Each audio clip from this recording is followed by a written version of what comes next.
The U.S. government is under unprecedented cyber attack. Top departments say they've been hacked. Russia denies it's behind the campaign, but what does it mean for America's national security? And how will Washington respond? This is Inside Story.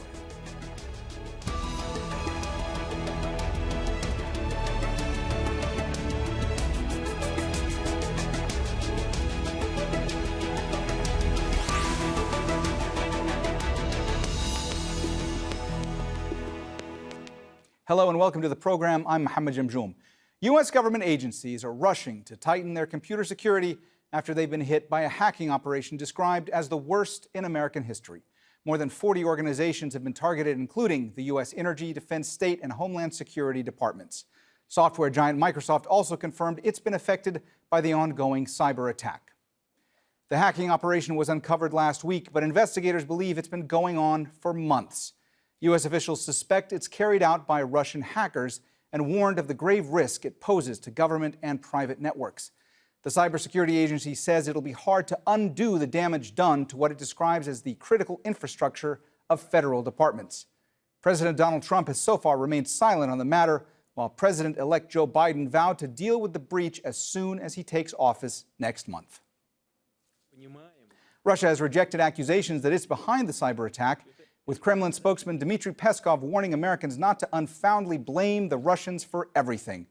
During his annual news conference on Thursday, President Vladimir Putin did not elaborate on the recent hack, but reiterated Russia never interfered with U.S. internal affairs.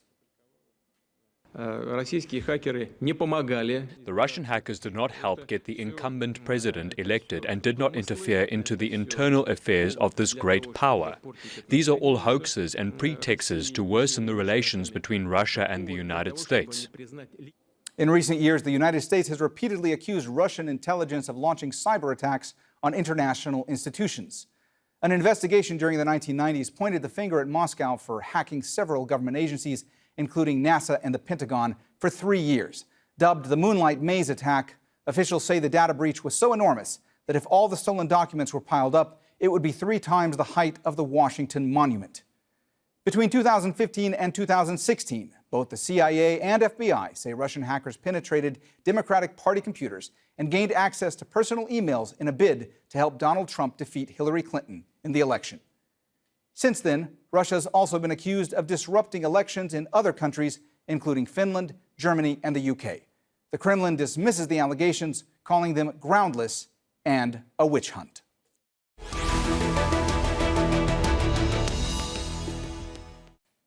All right, for more on this, I'm joined by our guests. In Washington, D.C., Jody Westby, Chief Executive of Global Cyber Risk and Chair of the American Bar Association Privacy and Computer Crime Committee. In Moscow, Vladimir Sotnikov, a specialist on Russian foreign affairs and political analyst at the Russia Academy of Sciences. And in New York, Karen Greenberg, director at the Center on National Security at Fordham University School of Law. She's also host of the Vital Interest podcast. Jody, let me start with you today. How grave a threat is this attack to the United States federal government, and how exactly was it accomplished? I think the threat is the greatest we've seen so far, so it's at the highest level. The attack was accomplished by compromising the software signature process for SolarWinds. Their Orion software and malware was sent out through SolarWinds as a software update. It went to about 18,000 government and public sector entities and private sector companies. So about 18,000 organizations globally could have downloaded this malware in the software update. Karen, how is this attack different from previous hacks? Yeah, I think it's, I think to just underscore what Jody just said, the scope is incredibly vast. It affects not just agencies across the government in a way we haven't seen before, but also it has, affected the private sector as well. And let me just underscore something else is we actually don't know how vast this is yet. This is just the beginning of the forensic investigation of this. So in its vastness, its scope, and its direct attack on government agencies, it's much different than anything we've seen before. Vladimir, from your vantage point, what's your response? I mean, what do you make of the accusations that Russia was behind this attack? Well, actually, no, this is nothing new in these accusations because, as far as I'm concerned, I remember that almost 2 years ago from now, these accusations appeared in the press and on the behalf of the United States that Russian hackers, even not in the territory of Russian Federation, but also somewhere in some exotic islands, were hacking U.S. governmental institutions and organizations. I don't think that there is a special purpose for Russian government to hack American governmental computer systems, even with the latest cutting-edge software. And I don't think that these accusations are actually true because this is a mere politics, actually. This is just to press on Russia because Russia actually is under sanctions. And this is really a process of the new Cold War when the two parties actually are accusing each other of intruding into one's other internal affairs. So I don't think these accusations actually, to cut the long story short, are really taking place. Jody, in the past few years, the U.S. government has spent tens of billions of dollars on cyber offensive abilities. I mean, it's astounding that this attack was able to go undetected as long as it did, isn't it? It's a very, very sophisticated attack. And so that's certainly one of the reasons that it's indicated as a nation-state attack. It was highly sophisticated. Once the malware entered the system, it sat dormant for a couple of weeks. It had the capabilities. It was at the core access of the operations because it was network monitoring software. Therefore, it could turn off settings, turn on settings, create credentials. It could do a lot of things. It was storing some of its data, some of its activities inside the actual software files. So it was less likely to be detected. So it operated in quite a high stealth mode and also in a way that was very difficult to detect. And it will be difficult to eradicate. Karen, you heard Jody talk there about the type of malware that was used and how difficult it was to detect. And it's not just really about the malware at this point now, is it? It's also about backdoors that have been placed in these systems by which these hackers may still be able to continue to access these systems for who knows how long, right?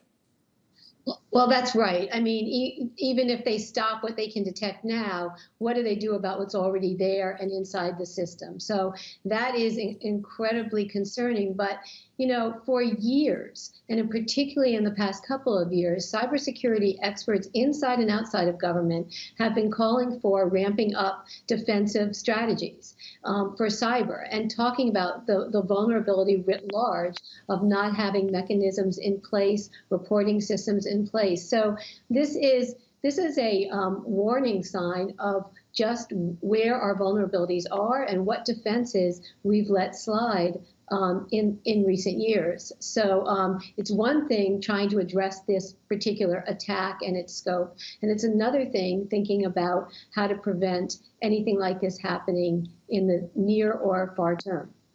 Vladimir, what happens now going forward with the U.S.-Russian relationship? You have a new administration coming in.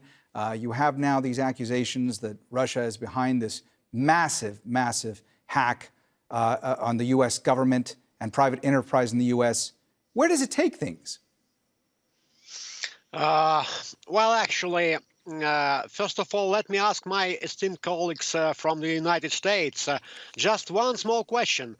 For what purpose? Russian hackers or Russian government needs to have been hacking the U.S. computer systems for the consecutive almost 2 years or even more? So what is the purpose? Because at the same time, Russia can accuse the United States of hacking the Russian sensitive organizations and security agencies' computer systems. So what is the purpose of all of that? Who actually the winner of all these arguments, actually? And regarding regarding the future relations from the new administration of president-elect, and now he was confirmed as a president who won the elections, Mr. Joseph Biden. I don't think that there will be much change in the bilateral relations between the United States and the Russian Federation, because the mistrust and the years of the animosity, especially after the Ukraine events, have been doing their bad thing. And these accusations of hacker attacks, actually, this is another story which actually made its contribution to the worsening of the overall relationship between the United States and America. Almost every day we heard here in Moscow and in international mass media that there is one story or another story in the United States which is surfaced that Russia is behind that, Russia is behind this. Who actually do we know this? We need good relations, and President Putin said that we need just to maintain normal, stable, and working relationship with the United States, especially with the new administration of President Joseph Biden. So I don't think that Biden will actually deviate from these accusations in the near future. This is my point. Jody, President Trump has been silent on all this thus far, and his silence about an organized attack on the U.S. government, this really is just the latest example of Trump's reluctance to criticize Russia, isn't it? I mean, this is just, at the end of the day, going to raise more questions about President Trump's deference to Russia and to Russian President Putin, doesn't it? It does.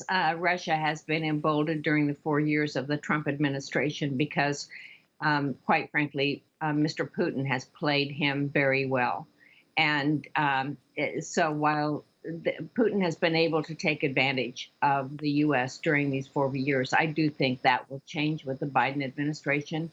And I think, as Karen said, we don't know the extent of the attacks, and as more and more is uncovered, there will certainly be more additional thought within the diplomatic community about how to respond to this, because it really is and has been an ongoing aggression from 2014, 15, 2016 with the Advanced Persistent Threat Group 28 and now Group 29, that these people have been attacking the systems of the United States, public and private sector, for years. And this is quite aggressive cyber activity that simply has to stop. Karen, I saw you nodding along to some of what Jody was saying, so I want to see if you wanted to add to what she was saying just then. But I also want to ask you about President-elect Biden, because he's now pledging to make cybersecurity a top priority for his incoming administration. And he's also talked about how adversaries should know that they are going to incur substantial costs for attacks such as this going forward. What kind of costs would those be? Yeah, well, that's why it's such a precarious situation in terms of not just assigning blame, but understanding what the attack was. We live in a limbo between cyber tension, cyber conflict, and cyber war. And the question is, if this is as vast as it was, what kind of act of aggression is this? And therefore, what kind of response will it take? And this is what is facing Biden in terms of what he's asked to decide to do. Now, understand that under President Obama, there was a directive and a number of programs put out that talked about unity of government efforts to address cyber attacks. And so and I think some of that paradigmatic structure will be returned to by the Biden team. Things have changed in the interim, but there will be I would expect, a very measured response in trying not to escalate this further, but making a very clear symbol: this cannot go on again, there will be repercussions. And so whether that's in the form of sanctions, whether it's in the form of diplomatic arrangements, whether it's in the form of something else, we'll see. But there's going to have to be a response to this. And the question is, how measured can that be? Vladimir, there are those who are calling this attack cyber conflict. They are saying that it goes beyond just hacking. What do you say? This kind of attack that has happened, is this a different type of warfare? Is this cyber conflict, or is it just merely a hack? Actually, let me turn around this question a little bit from other point of view. We are actually saying here in Russia that the cybersecurity is a field of potential field of mutual cooperation between the United States and Russian Federation in the near future, because despite the accusations of Russian hackers attacking US entities, there might be, or they are actually taking place, the hacking attacks from radical Islamists and the terrorist groupings, which is more serious actually for both countries and for all countries of the world. But answering directly to the point of your question, I would like to say that this is a cyber conflict. Unfortunately, no cybersecurity cooperation is taking place now. This is a cyber conflict, not mere a diplomatic conflict. And the problem for us, actually, as the two great powers of the world, is how to overcome this difficult time when we are accusing each other of cyber attacking and we are in the middle of the cyber conflict, and how to proceed to maintaining the relations of cybersecurity on diplomatic front, on political front, in any other computer security, cyber security, in any other front. And this is the real task for future administration in the United States and for future government in the Russian Federation. Jody, is it more likely with the incoming Biden administration that we would see a retaliation in cyberspace to this attack, or would the response of the U.S. be more likely the imposition of sanctions? Or would it be a combination of both? I don't see us launching a cyber attack against Russia in retaliation, but I do see us perhaps ramping up and finally providing greater leadership in the multilateral fora, the United Nations and other organizations that we participate in, to finally start working on some norms and rules for how countries will use the internet and communication networks. So I see the response. There could be sanctions. That could be part of it, but there will be, I think, a greater diplomatic response in this area than we've seen, and it's certainly been lacking on the United States front. This is our weakness and what we should have been doing better. I think we'll see that improved, especially in looking at rules and norms in the United Nations and trying to elevate conduct on cyber to an international level. Karen, do you think that the U.S. government is so far playing down the severity of this attack? It depends on what you mean by the U.S. government. There's so many different voices right now. I think that, yes, the White House is playing it down. I think every single day we find out another agency that's been compromised. So we can assume that it's government-wide, particularly in the national security agencies. I think there's a sense that one reason to play it down is we actually don't know to what extent this was espionage, to what extent this was stealing information, to what extent this is we can recoup some of the defenses that should have been in place. So I think that to cause panic might not be the best idea. And I do think that there has to be a sense of what happened before the administration, either one, is going to come out with any full-throated explanation or accusation or anything along those lines, including a response. Vladimir, you said earlier that you believe that a lot of this is political spectacle and that it's being politicized. Why do you believe that?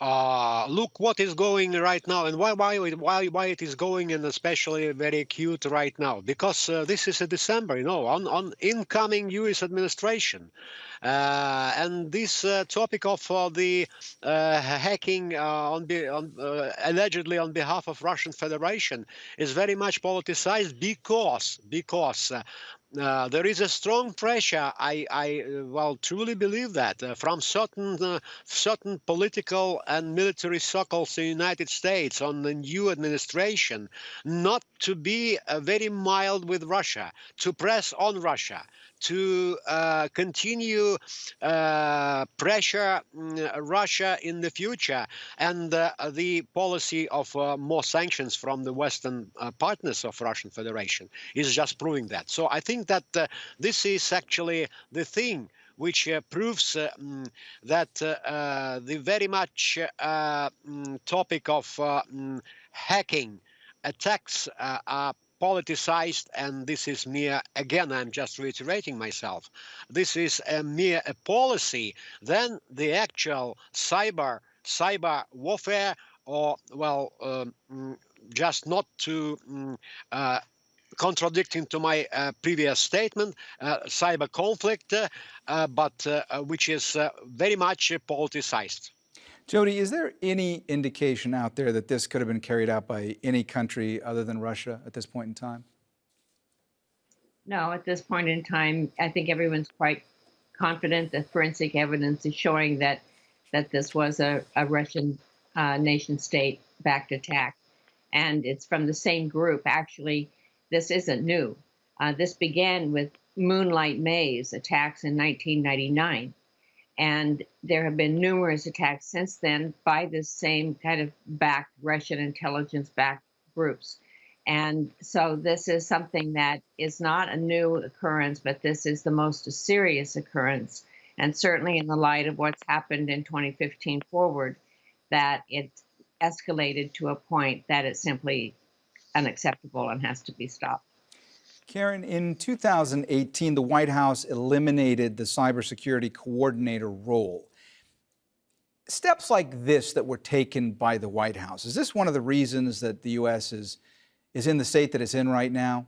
That it could be so vulnerable to an attack of this sort? It didn't help, nor does it help that there's been such a sense of musical chairs inside many of the agencies, and many of the agencies that are on the national security forefront. We've had repeated Director of National Intelligence.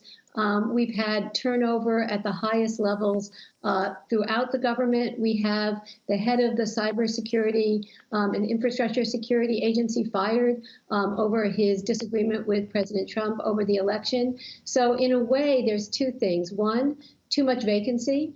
Two, and related, lack of continuity in terms of a message coming from the past to the present. So this is another a problem. I also want to say that on the point of timing, this is not good timing. And I don't think it's good timing from anybody's point of view in the United States. This is a time of pandemic. This is a time of transition. So the idea that this is politically useful, I'm not sure how that would actually play out in the political scene. But I think this is more a sense of being distracted by other things in this country, and other countries taking advantage of it. All right, we've run out of time, so we're going to have to leave the conversation there. Thanks so much to all our guests, Jody Westby, Vladimir Sotnikov, and Karen Greenberg. And thank you, too, for watching. You can see the program again anytime by visiting our website, aljazeera.com. And for further discussion, go to our Facebook page. That's facebook.com/AJ Inside Story. You can also join the conversation on Twitter. Our handle is @AJ Inside Story. From me, Mohammed Jamjoom, and the whole team here, bye for now.